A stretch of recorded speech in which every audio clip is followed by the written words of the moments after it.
Your iPads, wherever it is that you keep your biblical paraphernalia. We're going to the book of Deuteronomy, chapter number 30.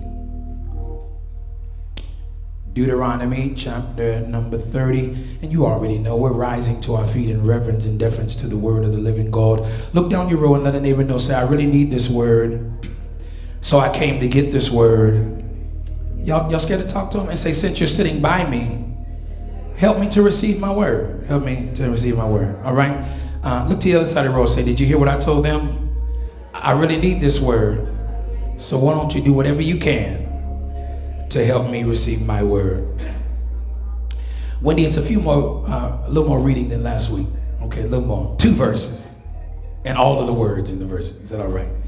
Mount Pool, if you're watching, we bless God that you're having a wonderful vacation, but come on back home now. It's home time. All right? Deuteronomy chapter number 30, 19 is where we'll glean the following. Are you ready? Let's read in concert together. What does it say? I call heaven and earth to record this day against you. Now, I read it and maybe 2 other people. Can we do it in harmony together? Verse 19 says, I call heaven and earth to record this day against you, that I have set before you life and death. Moses proposes that this day I'm calling heaven and earth as a witness to bear witness against you. In other words, he's taking inventory of what you are saying and doing in this season of your life. And he says, I've set before you, I've given you a choice. I've given you a choice of life or death, and death. And blessings and cursing. So you've got a choice. It's up to you. You can choose, right? Therefore, I admonish you, choose life, that both thou and thy seed may live. The choice you make in this season won't only affect you, but it's going to affect you and your seed. Okay? So there are some decisions we have to make that are not predicated, that are so individualized, but they will be collectively materialized over our lives. It says, I would rather that you would choose life, and you choosing life, Nella, will cause you and your seed to live. Are you still hearing me? That thou mayest love the Lord thy God, you're reading, and that thou mayest obey his voice. Love him and obey him. Love him. Said, if you love me, keep my commandment. Love him and obey my voice, or his voice, and thou mayest cleave unto him. For he is what? He is thy life and the length of thy days, that thou mayest dwell in the land which the Lord sware unto your fathers. It's been a perpetual promise. Prepared to possess, that's not even in my notes, prepared to possess the perpetual promise, that you will be able to, watch this, dwell in the land which the Lord sware unto thy fathers. Here it is again, where we started at the beginning of the year. Abraham, to Isaac, and to Jacob, to give them. It's a generational promise. Let's read it again. Verse 19. I call unto you, I call unto heaven, I call heaven and earth to the record this day against you, that I have set before you life and death, blessing and cursing. Therefore, choose life. Therefore, choose life. Therefore, choose life, that both thou and thy seed may live. Now, it may not sound like a whole lot of anything, young Hardy, to amount to a whole lot of anything to you. But this morning, in brief, for the sake of momentary information, dissemination, dare I say clarification or verification, look at your neighbor and say, hey neighbor, Here's the word for us today. Say, I really do believe that our bishop heard from the divine. And God said, live like your life is on the line. Live like your life is on the line. Look down your road, let a neighbor know. Say, did you hear what the bishop said? Did you hear what God said? Live like your life is on the line. Now, this is not in my notes, daughter Hicks, but say, and it is. Live like your life is on the line, because it is. If you believe it, shout hallelujah. Give me about 25 minutes. Is that all right? Now, people of God, this week, as I awaited and even Hosley anxiously anticipated what the Lord himself would stand me up in this service to speak, it was very literally. Can I start slow? But I really do have somewhere to go. It was very literally, just as Brother Eric, made my personal preparations for, and I gave Lady Hosley cranial concentration to, as well as very quieted consecration and very careful consideration to what I'm going to call, Nicole, the conceptual core of this clerical conversation. That I'm convinced, I literally am convinced, Nyla, that our God essentially spoke directly to me with what I would call today, Wendy, or deemed to be a dialogue that is deitily directed and has what I'm going to call, daughter Hicks, decidedly dispositional demeanor of definitive desperation. Can I say it, Lady Hosley? I know you went to bed a little early or about your time, maybe even later than your time, and I went downstairs and you said, well, I thought you were done. I did think I was done, but the Lord kept speaking information, and he was speaking with a tone of desperation. You see, despite the enemy's intentionally injurious initiatives, this morning my messianic mandate is to speak to each and every one of you in a manner many may deem to be both direct. You may consider it to be demonstrative. You may even consider it to be definitive. However, whatever, Cooper, your position or your decision concerning your deemed descriptive this morning, I'm determined, definitively hearty determined, to encourage this collective congregation that in light of what the Lord wants to give, you've got to make it up in your mind that you're going to live. In fact, if I give you the chronology of my weekly history, Trajan, it was this past Friday morning that I'm convinced that the Lord woke me up with each and every one of you in mind. I don't know if y'all think about me over the course of the week, but he woke me up Friday morning, daughter Hicks, with each and every one of you in mind. And what I almost audibly heard from he who is exclusively divine is that we are now, come here, as Bishop would say, come here. We are now positioned on what I'm going to call the Joanne prophetic perimeter of that which has been purposed. We're on the perimeter of that which has been promised. We are on, Mom LaSure, we are on the perimeter of that which has been perpetually predestined. And now more than at any other ever time in our lives, we've got to live as though our lives are on the line. Now, people of God, please don't be, what I'm going to say, remedially remiss. Can I take my time and talk to you today? Don't be remedially remiss and just dismiss this properly proposed premise as some random rhetorical oracle. Don't dismiss it. For this morning, it's both imperative, Jemiah, and it's essential that I speak to you in a manner that is extremely emphatical. For the day, Pastor J, in which we live in is now and is daily becoming ever more extremely and increasingly more radical. I've got to speak to you today in a tone or a manner, Nicole, that is emphatical, because we're walking through, living through, navigating through days that are extremely and increasingly more radical. Are y'all going to help me?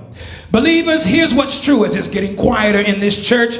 Each and every day that there seems to be new issues we wake up to that necessitates that we navigate and find a way to live through. Am I talking to the right church? Lady Hosley and I often say we don't know every day what we wake up to, but we do know this to be true. Each and every day we wake up to some new issue we have to navigate or find our way through. On Monday, there's an issue we have to find a way to live through. On Tuesday, there's an issue we've got to find a way to live through. On Wednesday, on Thursday, on Friday, on Saturday, and let's be real and reveal, certainly when we're trying to get to church on Sunday, there's a new issue that we have to find a way to navigate or live through. Am I talking to the right church? Hence, I'm convinced, my family and friends and those who are virtually viewing in, that when, I need you to know, when life is lifing, did I get that right, Fat? Yeah. When life is lifing, God told me to tell you, Nine, just keep living. Look down your road, let a neighbor know, say, when life is lifing, just keep living. Look to the other side of your road, let your other neighbor know, say, when life starts lifing, you have a responsibility to just keep living. Am I in the right church? Mom, sure, I need to say this because I am sure in this moment, I believe it's worth momentarily mentioning that was our more mature mothers, and in that day, our testimony service leaders and quite a few others, it was them whom would stand, Hosley, I know you say it's old school, but they would stand at the altar down here, because now everybody wants the stage, but the testimony leaders stood down there. Yeah, the testimony leaders would stand before the altar and they would sing with a tenacious tone of thanksgiving, affirming and confirming that they understood what standing for God would really cost. Can I talk to you for a moment? Young man preaching old school issues. Come on. They would stand before the altar, Lady Hosley, you know better than me. And they would sing with tones of thanksgiving because they understood what it cost. And they would sing songs like, the reason I live this life is because I don't want to be, the reason I pray my prayer, because I don't want to be lost. The reason I do what I do is because I understand the cost and I can't afford to be lost. Am I talking to the right church? You see, these, doing my best, watch this, these, what I'm going to call sanctified, satisfied, well-seasoned and saturated saints, even in their times of affliction, Hosley, they sang out their personal convictions. Okay, if they couldn't talk it out, they sang it out. I said, even in their time, Dr. Dansby, of affliction, they sang out their convictions, surmising or summarizing their sentiments, Linda, of salutation as to just how serious they were about the proper and personal maintenance of their soul's salvation. Am I in the right church, Hardy? Okay, watch this. And I believe that perhaps it is. Perhaps it is, Amaya, perhaps it is, watch this, perhaps it is, that they found afforded and recorded, what they found afforded and recorded, virtually verbalized and as validation and contextualized as confirmation. It was per what was decreed in the book of Acts chapter number 2, right there in between verses 39 and 40. Are you walking with me? For here, as I now move in transition, Nyla, the actual accreditation for what is written is attributed to, can I teach today? It's attributed, Gina, to St. Luke, the physician. Okay? And while his earned degree, Lady Hosley, or his provider specialty, that's what I do on the side. Yeah, his provider specialty was in healthcare.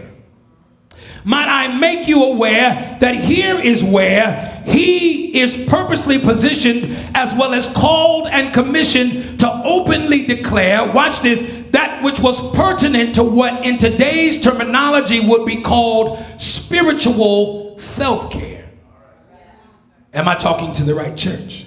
He had a degree, Wendy, in healthcare, but now he's ministering to us via the book of Acts and talking to us about spiritual self-care. Are you in here? Now, by my information or exegetical evaluation, Pastor Chanel of Luke's rehearsed yet reluctant rebuke, the conceptual core of his conversation was prophetically pertinent to our self-preservation. Are y'all going to help me? Which would be absolutely essential for our personal salvation. Self-preservation will be essential for your personal salvation. Self-preservation, y'all wake up and help me here. It's going to be essential for your personal salvation. Am I going to get some help right now? In fact, here the apostle acts as our, Nella, I'm going to call him our actuary, literary luminary. And he thought it also very necessary, watch this, is to share this contextual commentary. And I heard what I heard. I heard him insist, Wendy, that we are a people who are called, and we are a people, Kiki, that are also simultaneously purposed to take possession of everything that God has ever promised. Okay? We are a people that are called. We are a people that are purposed to take possession, Nella, to take possession, Linda, of everything that God has promised. Am I in the right church? However, before any of this is manifest or comes into manifestation, watch what he tells us. We must save ourselves from this untoward, or interpreted as being this very backward generation. Let that settle for a minute. He says self-preservation is essential for your personal salvation. So you must save yourself from this untoward or backward generation. Anybody hearing me today? You see here, Taya, here Luke makes an open attestation that in order for us to achieve the ultimate goal of salvation, we must make sure that there is some sort of situational separation. Ooh, let it marinate on the mortal membranes of your mind for a moment. I said in order, Nicole, in order, Mother Murphy, for us to achieve, Araya, our salvation, we've got to have some situational separation. Situational separation between, watch this, between us and this unsettling, evermore meddling, boldly backward, backpedaling generation. Am I helping anybody? Because the one thing I know for a fully and firmly fortified fact is that we must live our lives, or live like our lives are on the line, because we cannot afford to ever go back. Look at your neighbor, speak it on them with favor, and say, I know for a fact that I can't afford to go back. In fact, Luke speaks with slightly veiled details, and believe it or not, I'm almost there.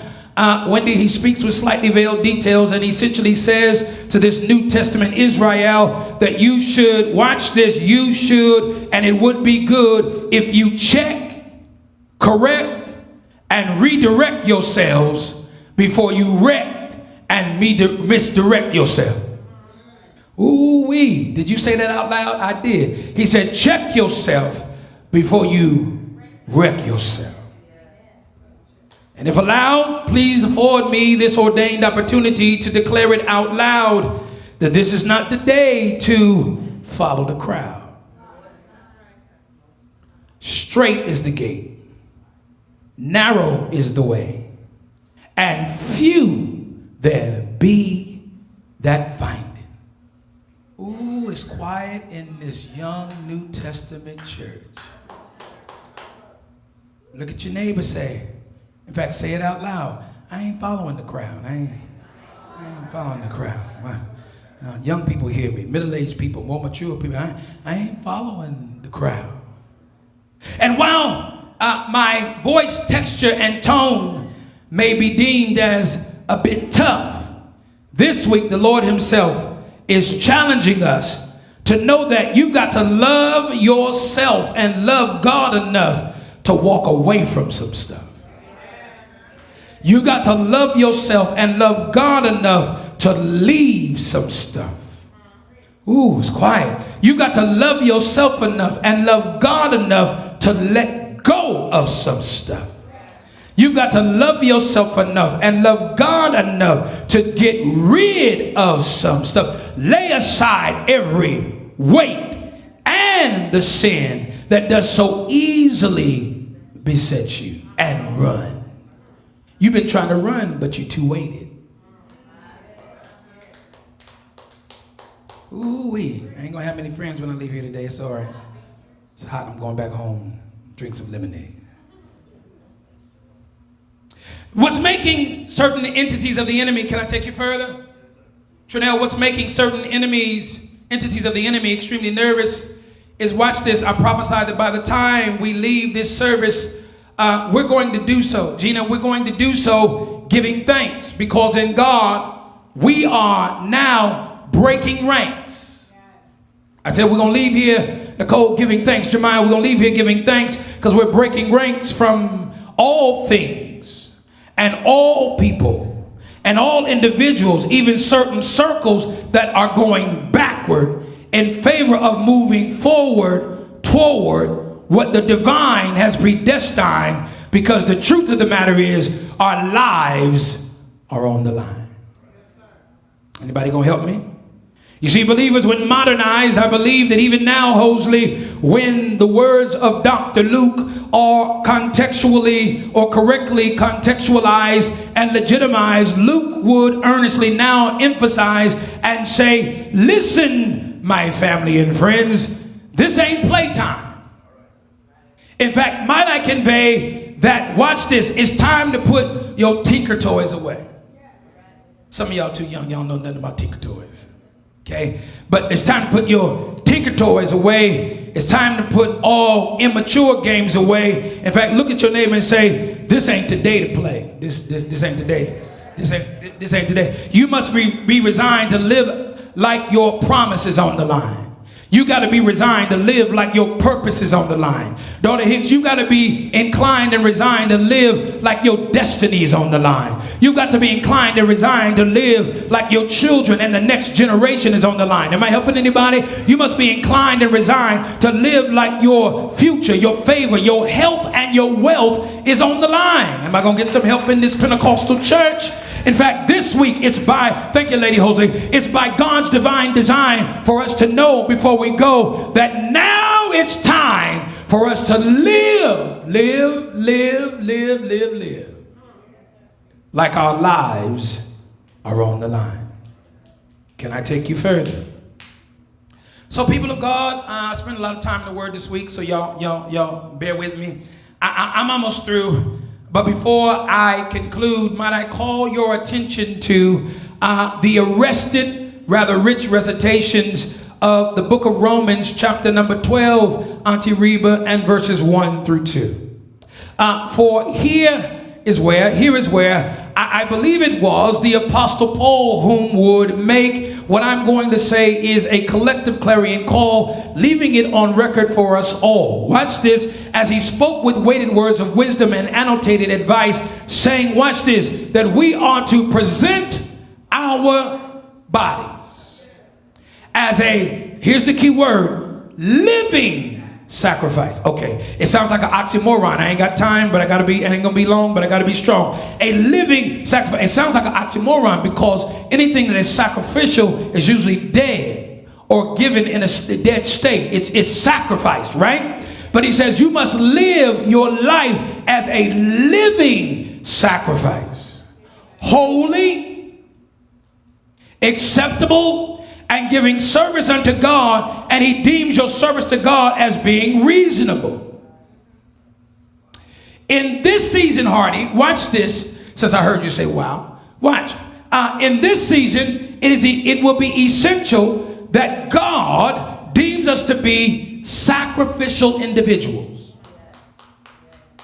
Oh, we so self-absorbed. We so self-absorbed. But God said, I want some people who are willing to be my sacrificial individuals. We want to be like Christ, but we don't want to be a sacrifice. Y'all not talking back to me. You see, because sacrificial individuals have sacrificed our former lives in favor of our future lives. Sacrificial individuals have sacrificed their previous lives for their purpose and promised lives. Am I going to get some help in here in a minute? Sacrificial individuals have sacrificed their original lives for their predestined lives, their old lives for their yet to unfold lives. Sacrificial individuals have sacrificed their ex lives for their next lives. Are you hearing me? Sacrificial individuals have sacrificed their now through past due lives for their brand new life. Any man be crying, new creature. All things pass away. All things become new. Become new. Become new. Become new. I'm not going to buy a new car that has old issues. I'm not going to buy a new house that has old issues. And I'm certainly not going to live a new life with my old. Okay, anyway.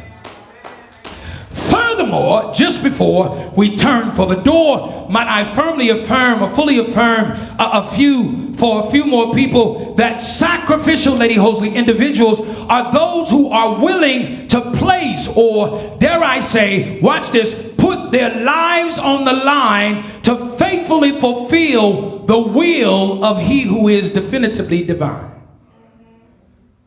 Which according to, I knew it would be a little tough, but I'm not scared. I got to give this to you the way God gave it to me. According to the candor and conjecture of this rather familiar particular scripture, Nyla, it will readily require that there be a major, I'm going to call it, Mom LaSure, a major metamorphic transformational transfer to occur in our mortal minds.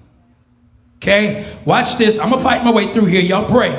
In fact, as the text continues up to and through verse number 2, the verbalized vocals of verse number 2, Paul informs these Roman Christian citizens then and now, those of us who he had been predestinedly assigned to, watching Nicole, that we must now allow the mortal membranes of our minds to be transformed, okay, and made totally new. For here's what Paul knew to be true, that we can no longer walk or talk in our old minds because our lives are on the line. We can no longer live or give with our old minds because our lives are on the line. Can I preach some holiness today? Now we can no longer act or react, transact or interact with our old mind because our lives are on the line. We can't move in our old mind. Because some of us say the things I used to do, the places I used to go, the things I used, we say it sometimes in an inappropriate manner, but there's some people we look at and say, listen, you would want to be glad that I'm saved.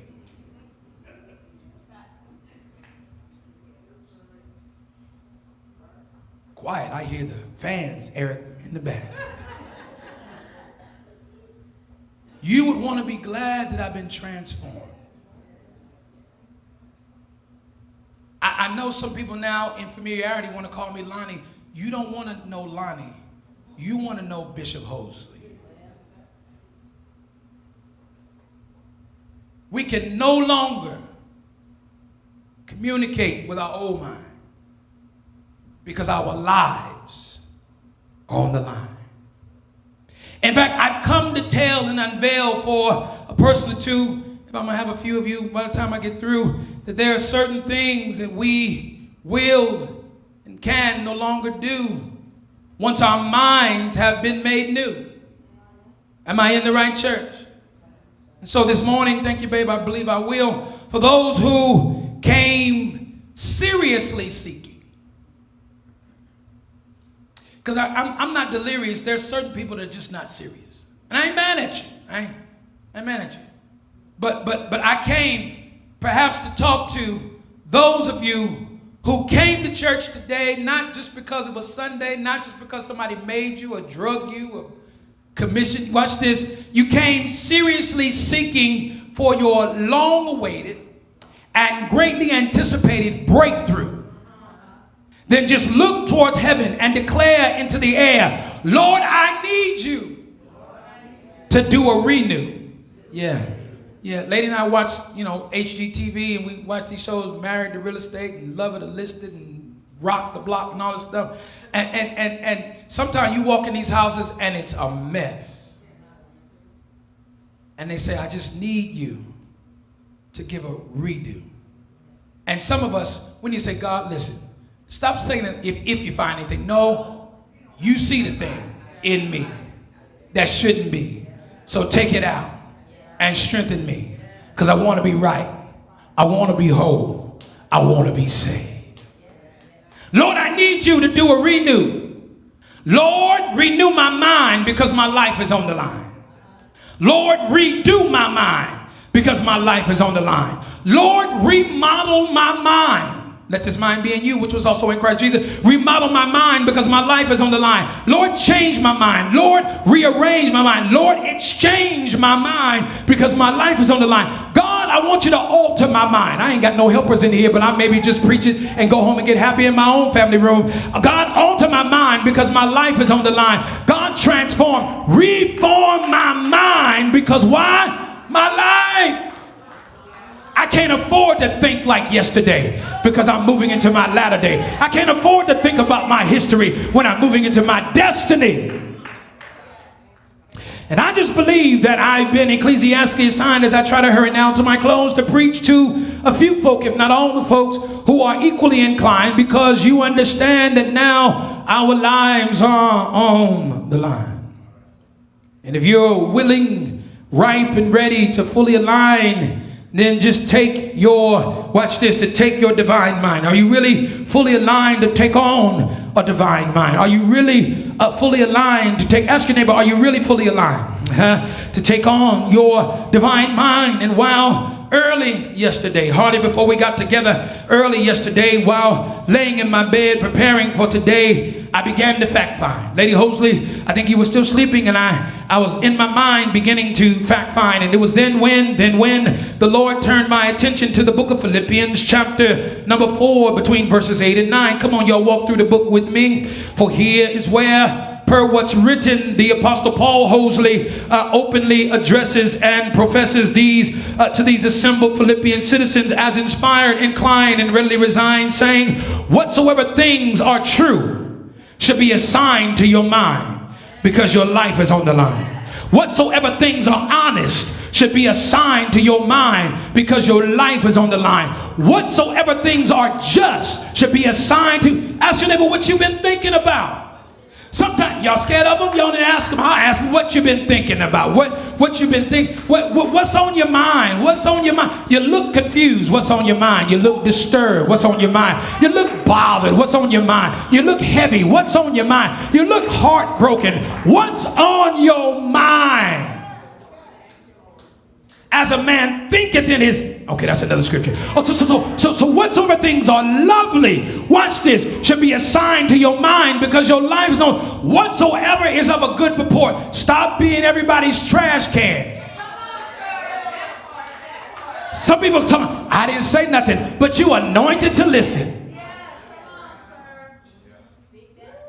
And when you, here's what you're going to get from me. And I'm not being arrogant. I'm trying to help everybody. So take my advice. I'm trying to be nice. If people come to you talking about what people said about you, ask them, well, when they said it, what did you say? What did you contribute to the dispute? Did you defend or did you join in? The old saints, or maybe it wasn't the saints at all. Maybe just the old church, because I see mad on some faces. I ain't scared of you. They would say, if you grin, you win. I'm not a social media person, but I don't take pictures with everybody no more.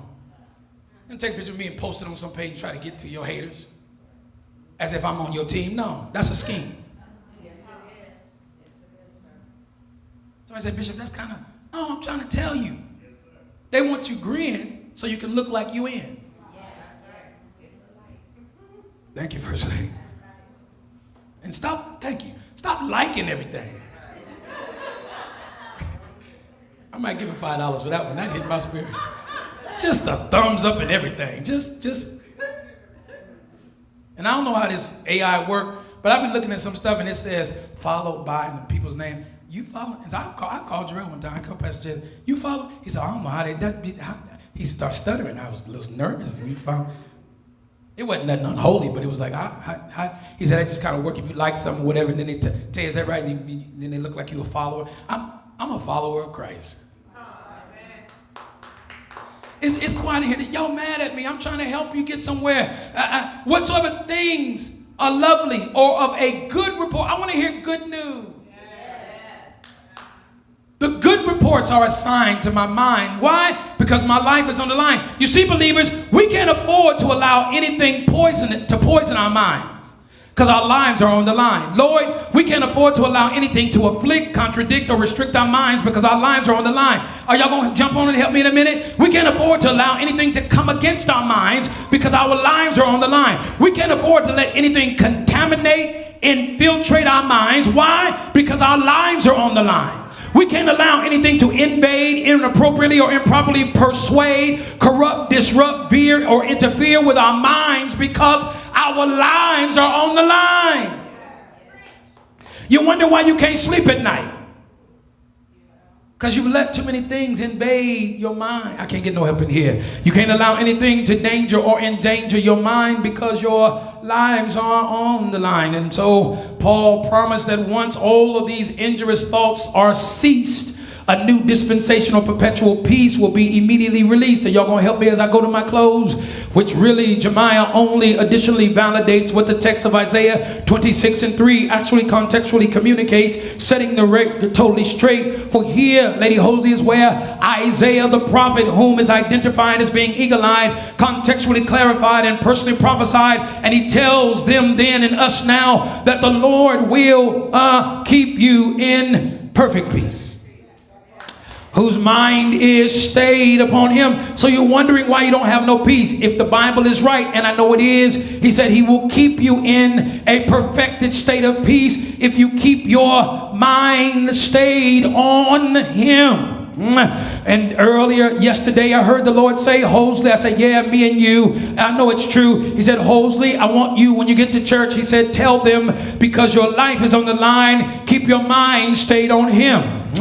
Keep my mind stayed. Keep my mind because my life is on the line. Look towards heaven and say, Lord, keep my mind because my life is on the line. Y'all not talking no more? Say, Lord, keep my mind because my life is on the line. In the morning, in the noonday, in the evening, in the midnight hour, Lord, keep my mind because my life is on the line. In my situation, in my location, in my place of habitation, Lord, keep my mind because my life is on the line. In my career, while I'm working in my atmosphere, watch this, Lord, I need you to keep my mind. Am I by myself? Because my life is on the line. Lord, in my marriage, keep my mind. In my relationship, keep my mind. In my courtship, in my friendship, in my fellowships, Lord, I need you to keep my mind because why? My life is on the line. In fact, I'm inclined that to place it on the metamorphic membranes of your minds, that we cannot afford to waste any more time.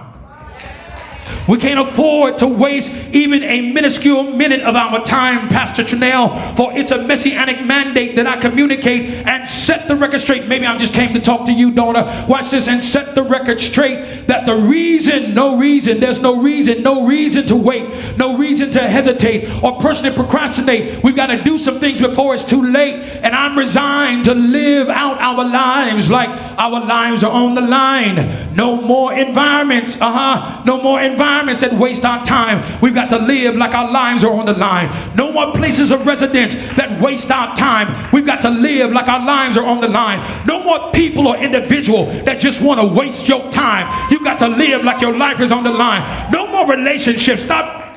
Oh, I ain't gonna go there. No more relationships or courtships that are just wasting your time. You've got to live like you tell your neighbor, I'm living like my life is on the line. Living and giving and walking and talking like my life on the line. Daughter, you can be seated. You're making me nervous. I'm almost there. I promise I am. I'm almost there. So, for those that are paying any attention, once again, my family and friends, I feel it. It's time for my weekly sermonic urgency, moving with my weekly sermonic sense of urgency to now move out rapidly with all ecclesiastical expediency towards the point of place of my clerical closure, because perhaps, Auntie Reba, some of us are now ready. And so, Drejan, all of this, nephew, you rocking with me? I'm almost through, nephew. I'm almost through. All of this, I must very earnestly insist now requires us to give the furtherance of our fullest focus to our conversational, situational, topical text here in the book of Deuteronomy, chapter number 34. I believe there's at least a little bit more that the Lord wants us to explore before we make our anticipated exodus via the sanctuary doors. Are you ready? And so let me teach, even if I don't come back and preach, but y'all, Rich and Eric, y'all stay close, because I might holler, because I feel something. Might I remind this contingency that the very interpreted meaning, Lady Hosley, of the word Deuteronomy, when defined, is two words that are combined. Are you with me? The word deuter, or duo, where we get the word duo, it means two or second, ronomy meaning the law. Hence, in compilation, there is more than the mere indication that Deuteronomy is the second book of the law. Are you walking with me? It's the second book of the law, which means by explanation, whatever is written, Lady Hosley, or whatever is transcribed in this book, whatever is written, Pastor Trinell, or is transcribed in this book, has actual authorization to be used for Levitical litigation. Are you still here? Hence, once this is explained, what I ascertain is that whatever is propagated on these pages, okay, I know we electronic now, but I'm saying pages. Whatever is propagated on these pages is eligible, Hosley, as evidence. Okay? And in principle, God's manservant Moses was not only the book's author, but Mom LaSure, we would consider him to be the Lord's legal eagle. You still here?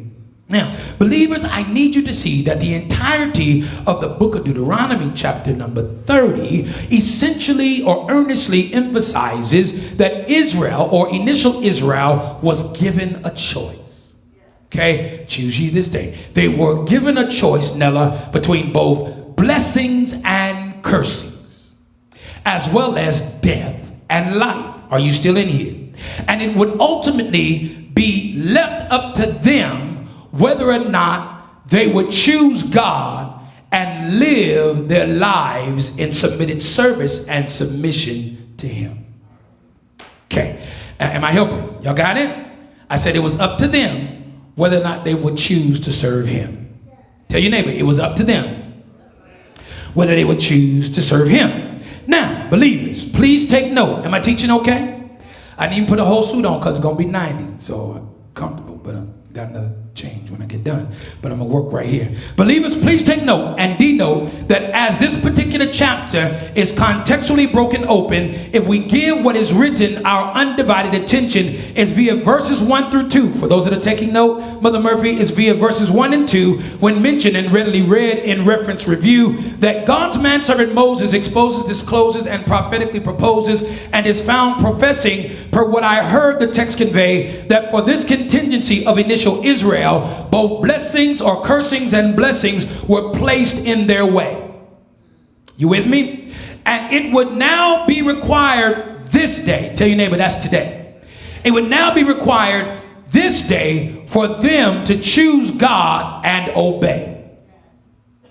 Okay? Obey is almost a cuss word now, Nicole, but watch this. It would be up to them to choose God this day and to obey. Are you still in here? For this was not at all the time to willingly turn away or disobey in favor of doing things their very own way. Touch your neighbor if you ain't scared of him and say, hey neighbor, might I say, this ain't the day to do anything your own way. There is a way that seemeth right unto man, but the end thereof are the ways of death. I'm giving y'all more book than you know. It's not the day. It's not the day. Can I plead with you as your pastor, your bishop, your leader, your flock feeder? This is not the day to do anything your own way. And so as we make entry, as I've lost a few more of my viewers, up to and through verse number 3, for those who will walk circumspectly, live out their lives obediently, it is then when the Lord himself will decisively have compassion on thee. He will turn your captivity. He will set you free and allow you to live a life in liberty. Am I quoting the text okay? And in taking it one step further, here the text more than infers but openly offers that our God will now deal with the matter. Going to deal with the matter and gather together all that are scattered. Your presence today so encourages me because I heard the Lord say this week as he made his decree, I'm going to gather together all those many of those that have been scattered. Y'all not talking to me. Furthermore, it's via the verbiage of verse number 4 that what Moses proposes actually utters and underscores per what I extract as being fact is that in this next season, wake up your neighbor and tell him he's almost done, man. He's almost done, woman. In this next season, God now promises that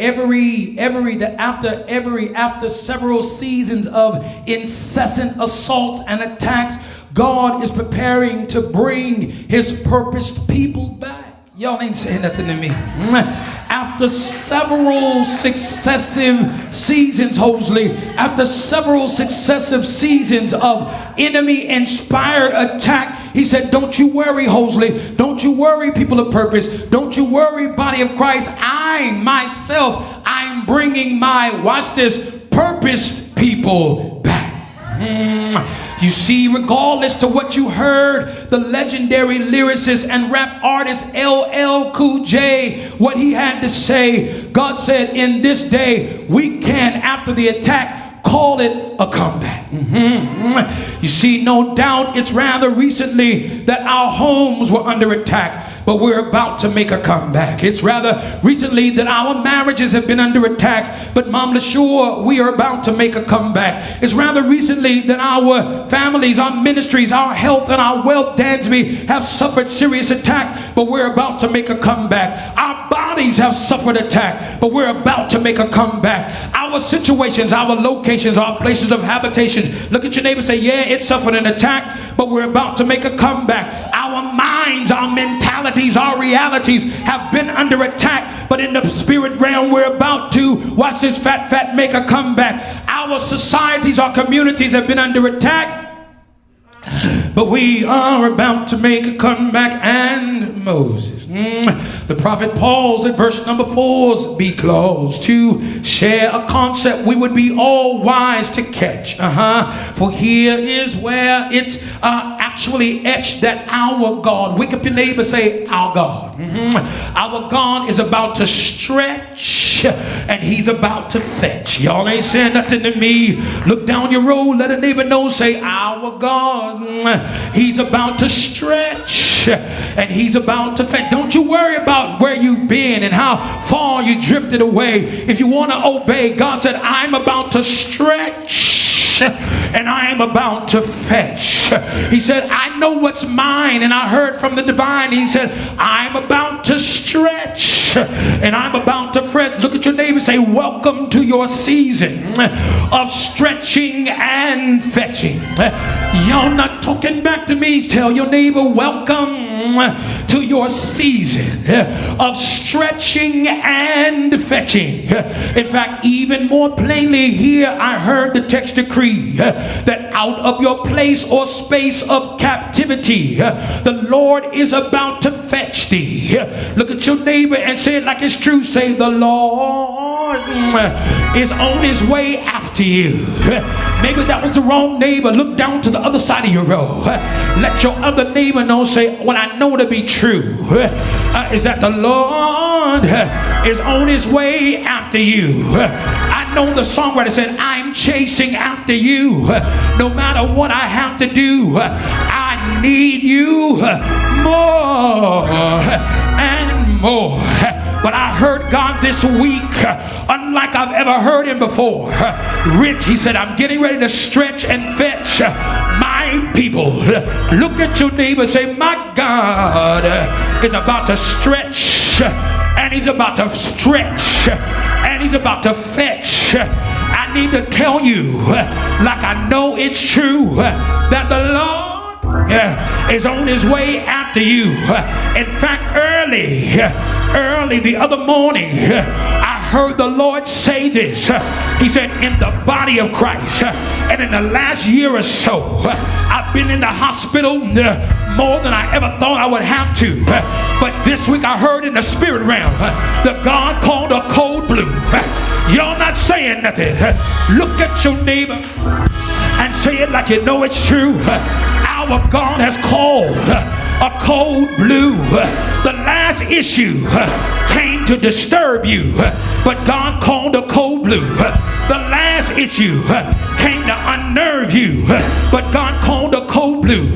Never the last issue, it came to shake you, trying to break you, thought it would overtake you, but you in the medical field, I'm calling cold blue, and God is about to come through to your rescue.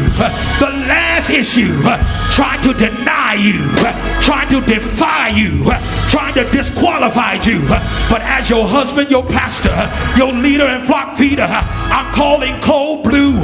God's coming to your rescue. The last issue tried to kill you, trying to conceal you, but I'm calling cold blue, and God is coming to your rescue. After all of the issues that you've been through, cold blue, God's gonna rescue. After all the crisis and the vices, the enemy's decisive devices that you've been through, God's calling cold blue and coming to your rescue.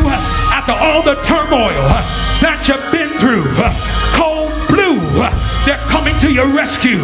After all the fights, all the bitter battles, the troubles and struggles that you've been through, tell your neighbor, cold blue, God's coming to your rescue.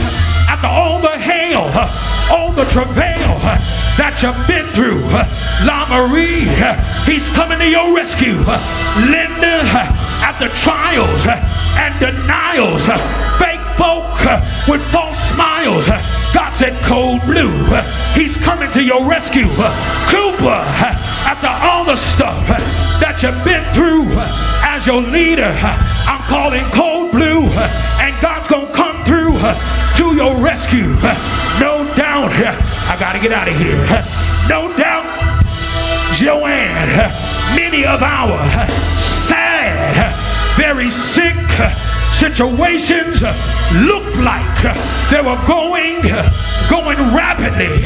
rapidly south, but God told me to tell you, as your creator, your innovator, your initiator, that in this next season, Araya, he's gonna be your divine defibrillator. And though it looked like it was going south, in the spirit realm, he's gonna perform spiritual mouth to mouth. Look at your neighbor and tell him, when you see my haters, tell them I know they said, Daughter Hicks, Lady Hosley, that your situation was going south, but my God, your girl, our God is about to administer mouth to mouth. Gina, be encouraged. I heard God speak into my spirit. It may look like it's going south, but in the spirit realm,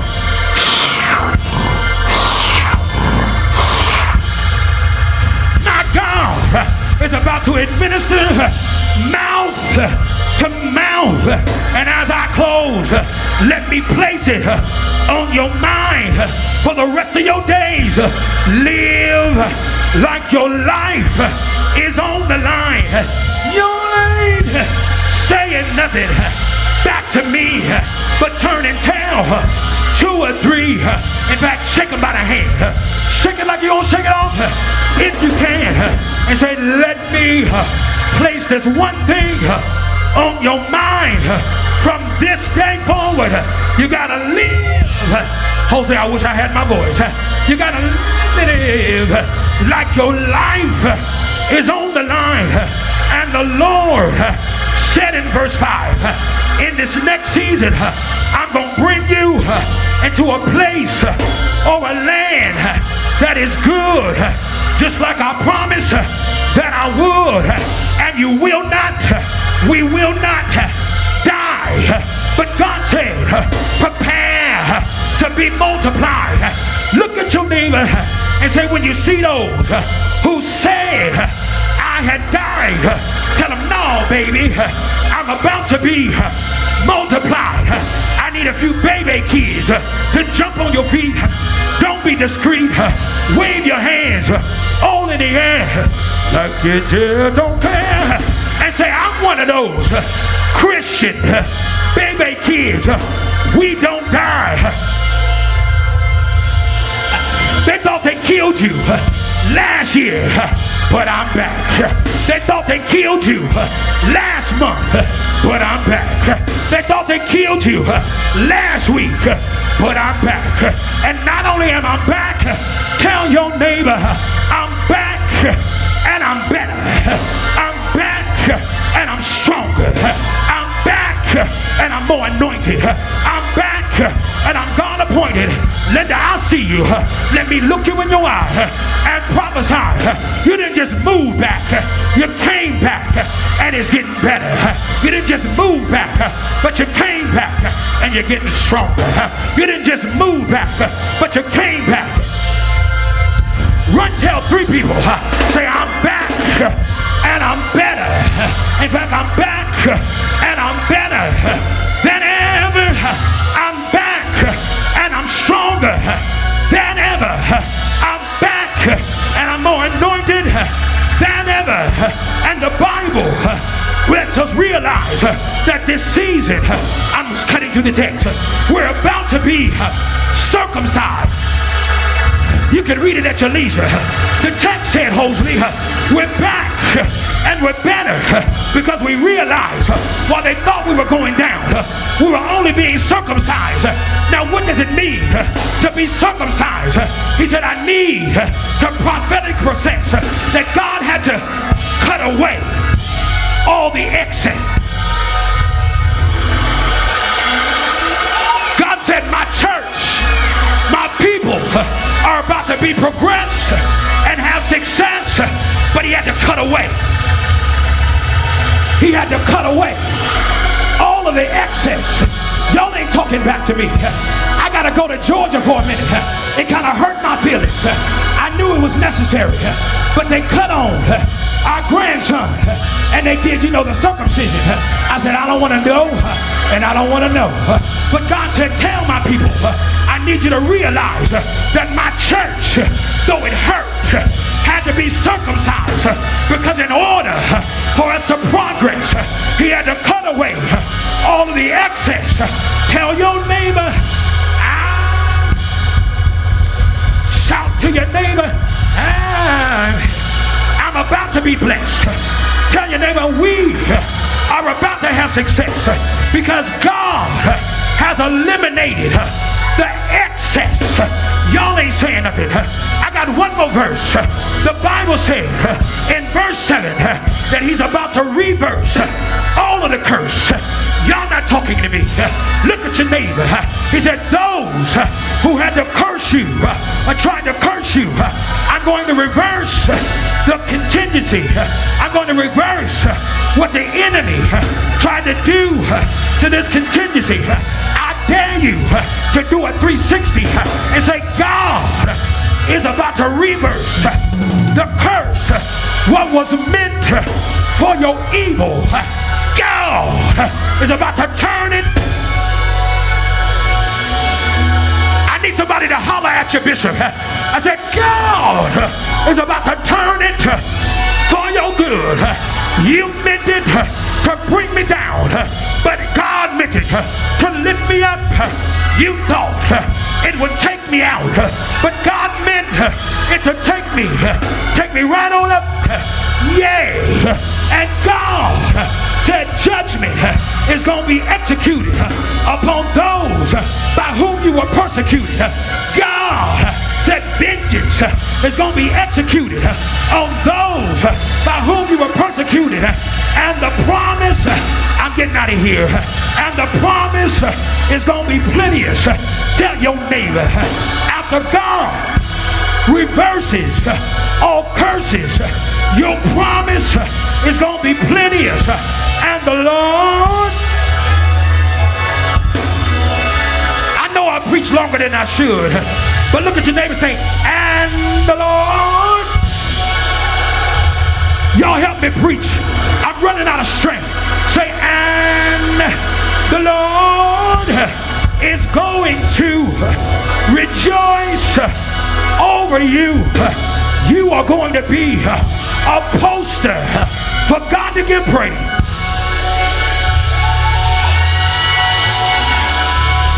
Look at your neighbor and say, I'm a poster child.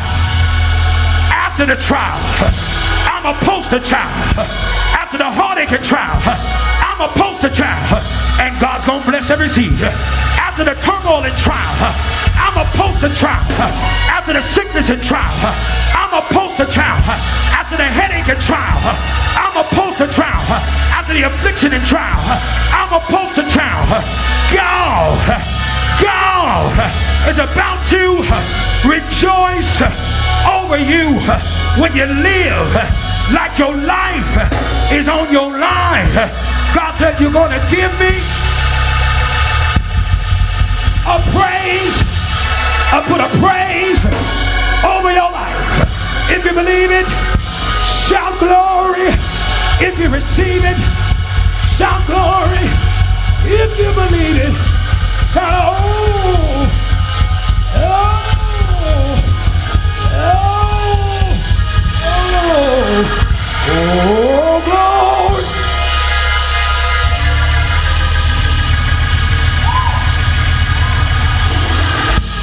Look at your neighbor and say, my posture is giving God a place of praise. Rest on your feet.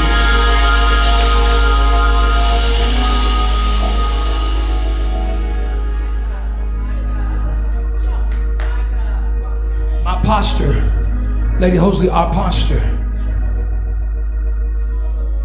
God's people's posture is about to give, and God's going to bless every seed, is about to give God a place to praise. I can say it being a dad. I text, and sometimes I'll put it on social media when they put some of their accomplishments out there. And I don't say it out there because I want the world to know. I'm just validating what I tell them in private. I say, son, this is a proud pops moment. So when I read this week, Lady Hosley, and it said that the Lord is going to rejoice over you. Daughter Hicks, what it simply meant is that your obedience and your decision to make this transition and live like your life is on the line put you in a position to get praise from He who is divine. God is about to clap for you.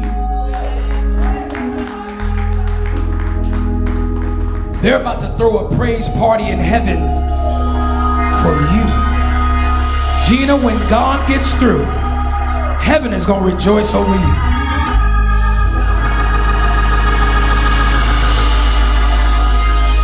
And I don't have time because I'm getting ready to pray and get out of your way. But you read the rest of the text in your leisure, somewhere around 18, 19, or 20, somewhere in there it says, watch this, because we hear words in church, Jemiah, we hear words in church, Nicole, and we be like, oh man, that was good, but when is it going to happen? In fact, pull up the text real quickly. I want to make sure. Somewhere between 9 and 11. Pull it up real quick because I want to make sure y'all know I'm not just saying something that's okay. The Lord will again rejoice over thee for good as he rejoiced over thy fathers. 10. And thou shalt hearken unto the voice of the Lord thy God, to keep his commandments and his statutes which are written in this book of the law, the book of the law, the second book of the law. And if thou turn unto the Lord thy God with thine heart and with all thy soul, go into 11. For the commandment where I commanded you this day is not hidden. Not hidden from you. Neither is it far off. Touch your neighbor and say, what God promised to do is not that far from right where you are. The open door, the outpour, the way made, the trade, the upgrade is not that far from right where you are. The come through, the breakthrough, the way through is not that far from right where you are. The next few verses are heard. The text convey that it's nigh you. Wendy, it's even in your mouth.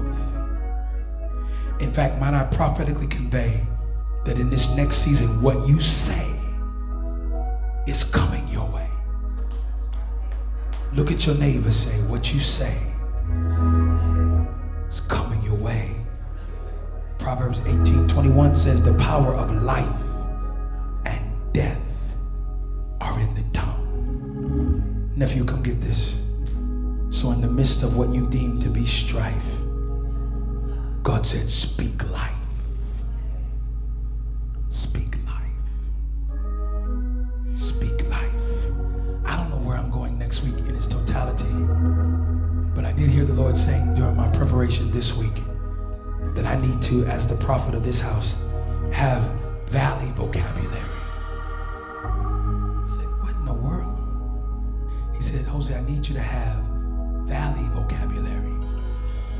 What in the world? He said, I positioned you in this valley of dry.